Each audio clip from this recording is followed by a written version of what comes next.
జగన్మోహన్ రెడ్డి మీద కక్షతో జగన్మోహన్ రెడ్డిని రాజకీయంగా దెబ్బతీయాలన్న ఉద్దేశంతో ముఖ్యమంత్రి చంద్రబాబు నాయుడు గారు తిరుమల లడ్డు ప్రతిష్టను, తిరుమల దేవస్థానం ప్రతిష్టను, కలియుగ దైవం వెంకటేశ్వర స్వామి ప్రతిష్టను దెబ్బతీస్తూ ఉండడం చాలా దురదృష్టకరం, చాలా శోచనీయం. దేశంలోనే అత్యున్నత న్యాయస్థానం సుప్రీంకోర్టు, దేశంలోనే అత్యున్నత దర్యాప్తు సంస్థ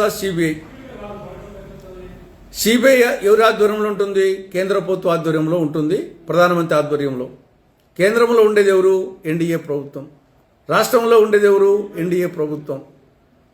ఇటువంటి పరిస్థితుల్లో సిబిఐ ఏర్పాటు చేసిన సిట్టు తిరుమలకు సరఫరా చేసిన నెయ్యి గురించి ఒక నివేదిక ఇచ్చింది. ఏసీబీ కోర్టులో ఛార్జ్షీట్ వేసింది. అందులో స్పష్టంగా చెప్పింది, ఇందులో నెయ్యి లేదు, జంతువుల కొవ్వు లేదు, లేదా కొవ్వు ఉన్నట్లుగా నిర్ధారణ కాలేదు. ఏమున్నాయి మరి? పామాయిలు, పాము కన్నెలాయిలు, బీటా కెరటిన్ ఉన్నాయి. దాదాపు 60 లక్షల కిలోలు దీన్ని సరఫరా చేశారు. 20.01 కోట్ల లడ్డు తయారు చేశారు. ఇందులో 250 కోట్ల రూపాయల అవినీతి జరిగింది. 36 మంది నిందితులు, అందులో సరఫరాదారులు ER dairy, Vaishnavi dairy, Bolobaba dairy, మిగతా వాళ్ళ టీటీడీ అధికారులు, టీటీడీ ఉద్యోగులని స్పష్టంగా ఛార్జ్షీట్లో ఉంది. ఈ పరిస్థితుల్లో ఆ ప్రకారంగా నిందితుల మీద చర్యలు తీసుకోకుండా దాన్ని పక్కన పెట్టి అదే పనిగా ప్రచారం చేస్తున్నారు. జంతువుల కొవ్వు కలిసింది, జంతువుల కొవ్వు కలిసింది. ఇది ఒక ప్రచారం అయితే చేస్తూ ఉంది కూటమి ప్రభుత్వం. అటు చంద్రబాబు నాయుడు గారు, ఇటు పవన్ కళ్యాణ్ గారు, ఆ పార్టీ నాయకులు, బీజేపీ నాయకులు టామ్ చేస్తూ ఉన్నారు. జంతువులు కొవ్వు కలిసింది, జంతువుల కొవ్వు కలిసింది. అది అవసరమా? ఈ టామ్ అవసరమా? ఆల్రెడీ అవినీతి జరిగిందని స్పష్టంగా ఉంది. దాని మీద చర్యలు తీసుకోండి. దీంట్లో హిందువుల మనోభావాలు దెబ్బతిన్నాయి, అపవిత్రం జరిగింది, జంతువుల కొవ్వు కలిసింది, పంది కొవ్వు కలిసింది. ఇవన్నీ టామ్ చేయడం అవసరమా? దీనివల్ల ఎవరికి నష్టం? వైకాపా పార్టీకి కాదు, మీ పార్టీకి నష్టం, వెంకటేశ్వర స్వామికి నష్టం, తిరుపతి లడ్డూకు నష్టం, టీటీడీకి నష్టం. ఒక విధంగా మీరు సెల్ఫ్ గోల్ కొట్టుకుంటున్నారు.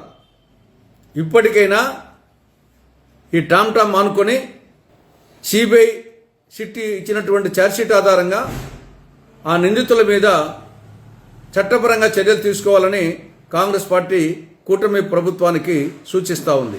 జగన్మోహన్ రెడ్డి మీద కక్షతో జగన్మోహన్ రెడ్డిని రాజకీయంగా దెబ్బతీయాలన్న ఉద్దేశంతో ముఖ్యమంత్రి చంద్రబాబు నాయుడు గారు తిరుమల లడ్డు ప్రతిష్టను, తిరుమల దేవస్థానం ప్రతిష్టను, కలియుగ దైవం వెంకటేశ్వర స్వామి ప్రతిష్టను దెబ్బతీస్తూ ఉండడం చాలా దురదృష్టకరం, చాలా శోచనీయం. దేశంలోనే అత్యున్నత న్యాయస్థానం సుప్రీంకోర్టు, దేశంలోనే అత్యున్నత దర్యాప్తు సంస్థ సిబిఐ ఎవరి ఆధ్వర్యంలో ఉంటుంది? కేంద్ర ప్రభుత్వ ఆధ్వర్యంలో ఉంటుంది, ప్రధానమంత్రి ఆధ్వర్యంలో. కేంద్రంలో ఉండేది ఎవరు? ఎన్డీఏ ప్రభుత్వం. రాష్ట్రంలో ఉండేది ఎవరు? ఎన్డీఏ ప్రభుత్వం. ఇటువంటి పరిస్థితుల్లో సిబిఐ ఏర్పాటు చేసిన సిట్టు తిరుమలకు సరఫరా చేసిన నెయ్యి గురించి ఒక నివేదిక ఇచ్చింది. ఏసీబీ కోర్టులో ఛార్జ్షీట్ వేసింది.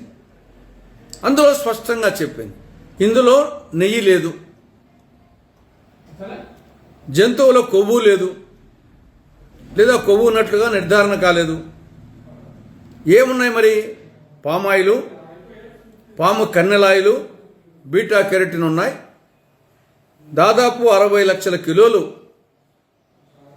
దీన్ని సరఫరా చేశారు. 20.01 కోట్ల లడ్డు తయారు చేశారు. ఇందులో 250 కోట్ల రూపాయల అవినీతి జరిగింది.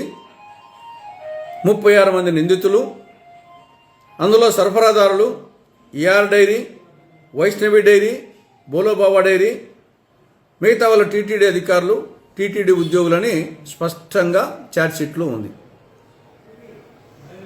ఈ పరిస్థితుల్లో ఆ ప్రకారంగా నిందితుల మీద చర్యలు తీసుకోకుండా దాన్ని పక్కన పెట్టి అదే పనిగా ప్రచారం చేస్తున్నారు. జంతువులకు కొవ్వు కలిసింది. ఇది ఒక ప్రచారం అయితే చేస్తూ ఉంది కూటమి ప్రభుత్వం.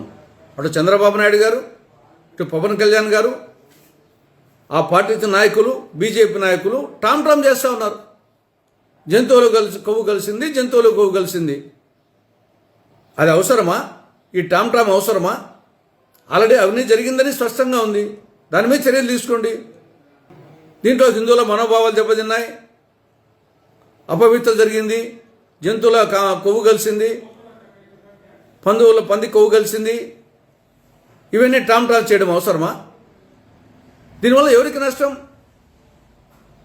వైకాపా పార్టీకి కాదు, మీ పార్టీకి నష్టం, వెంకటేశ్వర స్వామికి నష్టం, తిరుపతి లడ్డూకు నష్టం, టీటీడీకి నష్టం. ఒక విధంగా మీరు సెల్ఫ్ గోల్ కొట్టుకుంటున్నారు. ఇప్పటికైనా ఈ టామ్ మానుకొని సిబిఐ సిట్ ఇచ్చినటువంటి ఛార్జ్షీట్ ఆధారంగా ఆ నిందితుల మీద చట్టపరంగా చర్యలు తీసుకోవాలని కాంగ్రెస్ పార్టీ కూటమి ప్రభుత్వానికి సూచిస్తూ ఉంది.